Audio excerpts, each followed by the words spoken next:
Алмаз Акымжанович,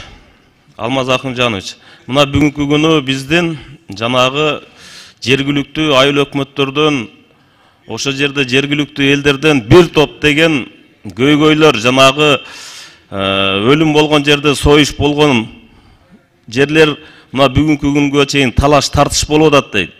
Айыл өкмөттөрдө ошо жерде мамлекет жактан бир штрафын жазып бербесе, ар бир айыл өкмөттө ошо жерде ызычуулар болуп атат.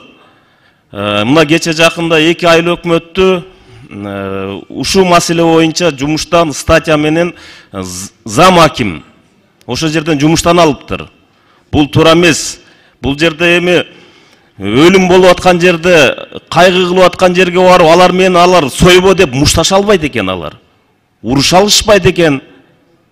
Штрафын ошо жерде бир коюп бериш керек.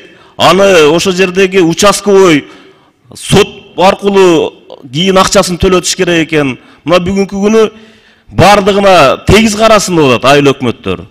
Союш болгон жерлерге баарына эскертүү, сөгүш берип туруп, бүгүнкү күнү эки айыл өкмөттү жумуштан алып салып атат. Бул кандайдыр бир кызыкчылык жатат бул жерде. Мына ушул нерсени карап бериңиздер. Мыйзам бардыгына бирдей болуш керек.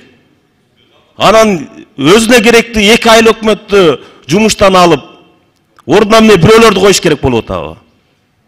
Же болбосо башка айыл өкмөттөрдө дагы союш болуп атат дейт. Анда бардыгын жалпы ошо жерден жумуштан алсын деп атат. Мына бүгүнкү күнү эң бир көйгөйлүү маселе ушул жерде жатат. Алмаз Акымжанович. Ошон үчүн мамлекеттик жактан штрафты салып бергиле. Же болбосо баарына бирдей мамиле кылгыла. Ушуну протокол тапшырма берем сиздерге. Рахмат.